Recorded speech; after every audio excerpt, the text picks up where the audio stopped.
होंगे तो उनको भी आश्चर्य होगा कि ऐसे लोग थे हमारे देश का काम करते थे। नेहरू जी ने इस ट्रीटी करी और क्या किया कि ये जो पानी था, जो नदियां थी, जो भारत से निकल रही थी, उन्होंने 80% पानी पाकिस्तान को देने के लिए वो राजी हो गए। और इतना बड़ा हिंदुस्तान, उसको सिर्फ 20% पानी। कोई मुझे समझाए भाई ये कौन सी बुद्धिमानी थी, कौन सा देश हित था, कौन सी डिप्लोमेसी थी, क्या हालत करके बना के रखा था आप लोगों ने। इतनी बड़ी आबादी वाला हमारा देश, हमारे यहां से निकलती हुई ये नदियां, और सिर्फ 20% पानी, और 80% पानी उन्होंने उसको दिया जो देश खुलेआम भारत को अपना दुश्मन करार कर देता रहा है, दुश्मन कहता रहा। और ये पानी पर किसका हक था? हमारे देश के किसानों का, हमारे देश के नागरिकों का। हमारा पंजाब, हमारा जम्मू कश्मीर देश के एक बहुत बड़े हिस्से को इन्होंने पानी के संकट में धकेल दिया, इस एक कारण से। और राज्यों के भीतर भी पानी को लेकर के आपस में संघर्ष पैदा हुए, प्रतिस्पर्धा पैदा हुई, और उनका जिस पर हक था उस पर पाकिस्तान मौज करता रहा। और ये दुनिया में अपनी डिप्लोमेसी के पाठ पढ़ाते रहते हैं। आदरणीय अध्यक्ष जी, अगर ये ट्रीटी न होती तो पश्चिमी नदियों पर कई बड़ी परियोजनाएं बनती। पंजाब, हरियाणा, राजस्थान और दिल्ली, वहां के किसानों को भरपूर पानी मिलता, पीने के पानी की कोई समस्या नहीं रहती। औद्योगिक प्रगति के लिए भारत बिजली बना पाता। इतना ही नहीं, नेहरू जी ने इसके उपरांत करोड़ों रुपए भी दिए ताकि पाकिस्तान नहर बना सके।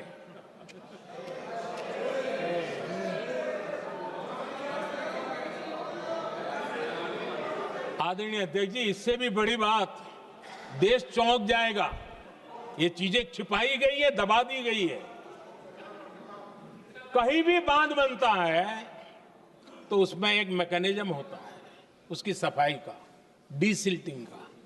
उसमें जो मिट्टी भर जाती है, बाकी घास वगैरह आकर के भर जाता है, तो उसकी कैपेसिटी कम होती है, तो उसकी सफाई के लिए यानी इनबिल्ट व्यवस्था होती है।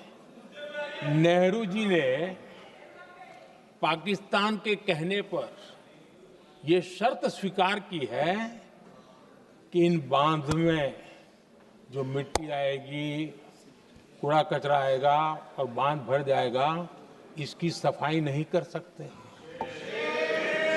डीसिल्टिंग नहीं कर सकते हैं।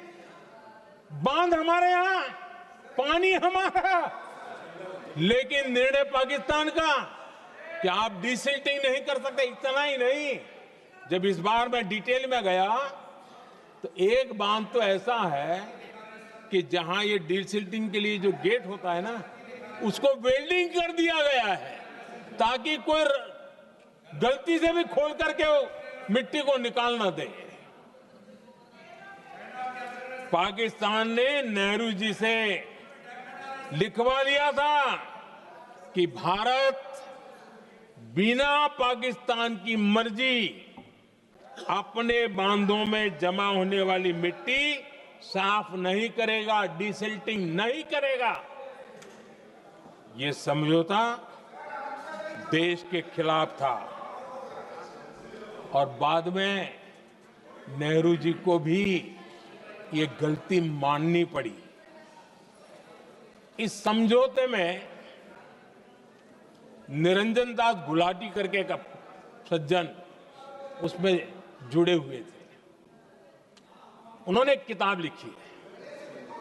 उस किताब में उन्होंने लिखा है कि फरवरी 1961 में नेहरू ने उनसे कहा था, गुलाटी, मुझे उम्मीद थी कि यह समझौता अन्य समस्याओं के समाधान का रास्ता खोलेगा, लेकिन हम वहीं हैं जहां पहले थे।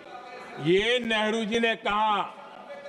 नेहरू जी केवल तत्कालिक प्रभाव देख पा रहे थे, इसलिए उन्होंने कहा कि हम वहीं के वहीं हैं। लेकिन सच्चाई ये कि इस एग्रीमेंट के कारण देश बहुत पिछड़ गया, देश बहुत पीछे चल गया और देश का बहुत नुकसान हुआ। हमारे किसानों को नुकसान हुआ, हमारी खेती को नुकसान हुआ। और नेहरू जी उस डिप्लोमेसी को जानते थे जिसमें किसान का कोई वजूद ही नहीं था। यह हाल करके रखा था उन्होंने।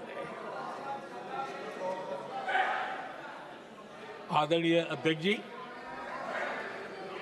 पाकिस्तान आगे दशकों तक भारत के साथ युद्ध और छद्म युद्ध, प्रॉक्सी वॉर करता ही रहा। लेकिन कांग्रेस की सरकारों ने बाद में भी सिंधु जल समझौते की तरफ देखा तक नहीं, नेहरू जी की गलती को सुधारा तक नहीं। आदरणीय अध्यक्ष जी, लेकिन अब भारत ने पुरानी गलती को सुधारा है, ठोस निर्णय लिया है। भारत ने नेहरू जी द्वारा किए गई बहुत बड़ी ब्लंडर, सिंधु जल समझौते को देश हित में, किसानों के हित में एबेंस में रख दिया है। देश का अहित करने वाला ये समझौता अब इस रूप में आगे नहीं चल सकता। भारत ने तय कर दिया है, खून और पानी साथ साथ नहीं बह सकते।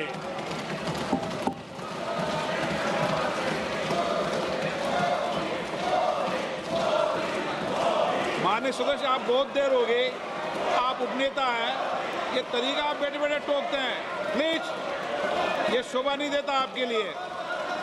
बैठिए बैठिए बैठिए आदरणीय, बैठिए, शोभा नहीं देता आपका। अध्यक्ष जी, आप उपनेता, अपनी मर्यादा बना के रखें। चलिए बैठिए। वहां बैठे साथी आतंकवाद पर लंबी लंबी बातें करते हैं। जब ये सत्ता में था, जुड़े हुए हैं, जब इनको राज करने का अवसर मिला था, तब देश का हाल क्या है, क्या रहा था, वो आज भी देश भूला नहीं है। 2014 से पहले देश में असुरक्षा का जो माहौल था, अगर वो आज याद भी करे ना, तो लोग सिहर जाते हैं। आदरणीय अध्यक्ष जी, हम सबको याद है, जो नई पीढ़ी के बच्चे हैं उनको पता नहीं है, हम सबको पता है। हर जगह पर अनाउंसमेंट होता था, रेलवे स्टेशन पर जाओ, बस स्टैंड पर जाओ, एयरपोर्ट पर जाओ, बाजार में जाओ, मंदिर में जाओ, कहीं पर भी जाओ, जहां भी भीड़ होती है, कोई भी लावारिस चीज दिखे छूना मत, पुलिस को तुरंत जानकारी देना, वो बम हो सकता है। हम 2014 तक यही सुनते आए थे, ये हालात करके रखा था। देश के कोने कोने में यही हाल था। माहौल ये था कि जैसे कदम कदम पर बम बिछे हैं और खुद को ही नागरिकों ने बचाना है। उन्होंने हाथ ऊपर कर दिए थे, अनाउंस कर दिया। आदरणीय अध्यक्ष जी, कांग्रेस की कमजोर सरकारों के कारण देश को कितनी जानें गंवानी पड़ी, हमें अपनों को खोना पड़ा। आदरणीय अध्यक्ष जी, आतंकवाद पर ये लगाम लगाई जा सकती थी। हमारी सरकार ने 11 साल में ये करके दिखाया, एक बहुत बड़ा सबूत है। 2004 से 14 के बीच जो आतंकी घटनाएं होती थी, उन घटनाओं में बहुत बड़ी कमी आई है। इसलिए देश भी जानना चाहता है, अगर हमारी सरकार आतंकवाद पर नकेल कस सकती है तो कांग्रेस सरकारों की ऐसी कौन सी मजबूरी थी कि आतंकवाद को फलने फूलने दिया। आदरणीय अध्यक्ष जी, कांग्रेस के राज में आतंकवाद अगर फला फूला है, उसका एक बड़ा कारण इनकी तुष्टीकरण की राजनीति है, वोट बैंक की राजनीति है। जब दिल्ली में बाटला हाउस एनकाउंटर हुआ, कांग्रेस के एक बड़ी नेता के आंख में आंसू थे, आतंकवादी मारे गए इसके कारण। और वोट पाने के लिए इस बात को हिंदुस्तान के कोने कोने में पहुंचाया गया।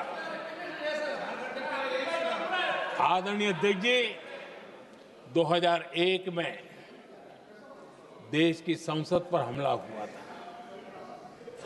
तब कांग्रेस के एक बड़े नेता ने अफजल गुरु को बेनिफिट ऑफ डाउट देने की बात कही थी। आदरणीय अध्यक्ष जी, मुंबई में 26/11 का इतना बड़ा आतंकी हमला हुआ, एक पाकिस्तानी आतंकी जिंदा पकड़ा गया। पाकिस्तान की मीडिया ने, दुनिया ने यह स्वीकार किया कि पाकिस्तानी है, लेकिन यहां कांग्रेस पार्टी इतना बड़ा पाकिस्तान का पाप, इतना बड़ा पाकिस्तानी आतंकी हमला, और ये क्या खेल खेल रहे थे? वोट बैंक की राजनीति के लिए क्या कर रहे थे? कांग्रेस